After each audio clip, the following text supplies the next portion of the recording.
dioxide in them that is 1% per year. It's been 0.49% per year for the last 10 years, 0.42 for the 10 years before that, and 0.43 for the 10 years before that. So the models have twice as much greenhouse warming radiation going in them as is known to be happening. It shouldn't shock you that they predict more warming than is occurring. Models predict what the temperature might be in 50 or 100 years' time. It is one of their peculiar features that long-range climate forecasts are only proved wrong long after people have forgotten about them.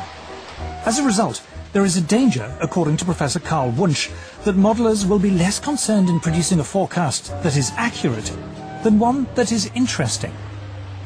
Even within the scientific community, you see, it's a problem.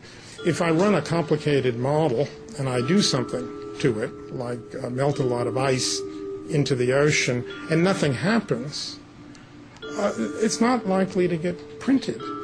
But if I run the same model and I adjust it in such a way that something dramatic happens to the ocean circulation, like the heat transport turns off, it will be published. People say this is very exciting. It will even get picked up by the media. So there is a bias, there's a very powerful bias within the media and within the science community itself toward results which are dramatizable.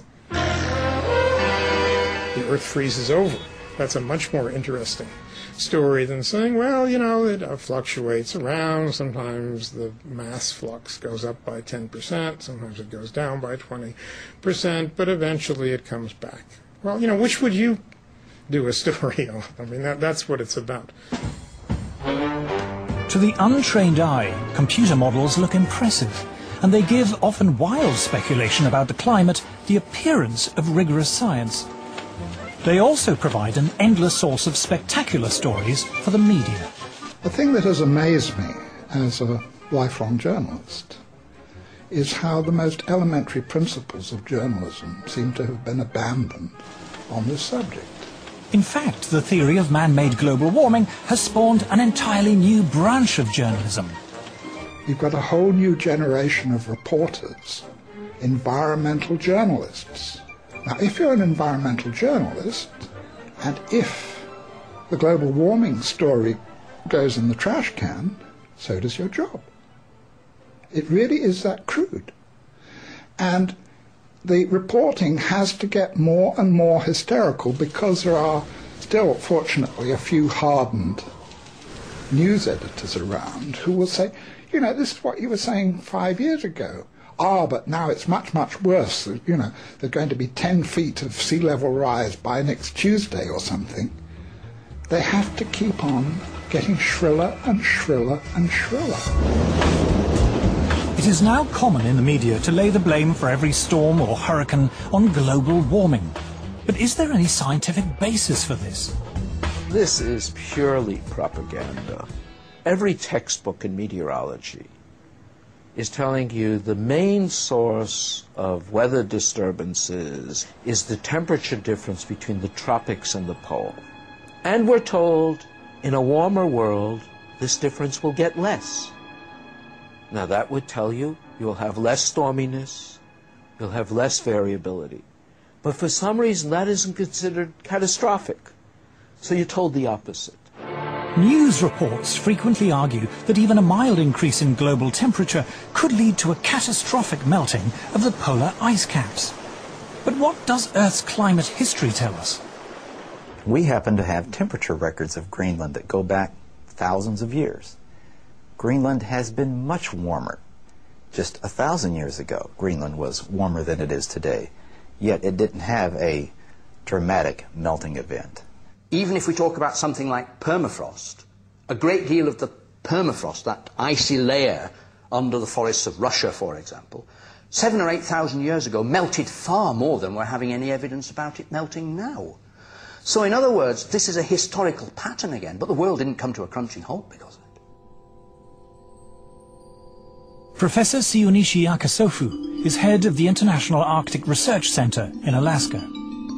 The IARC is the world's leading Arctic research institute. Professor Akasofu insists that over time the ice caps are always naturally expanding and contracting. There are reports from time to time a big chunk of ice break away from the Antarctic continent.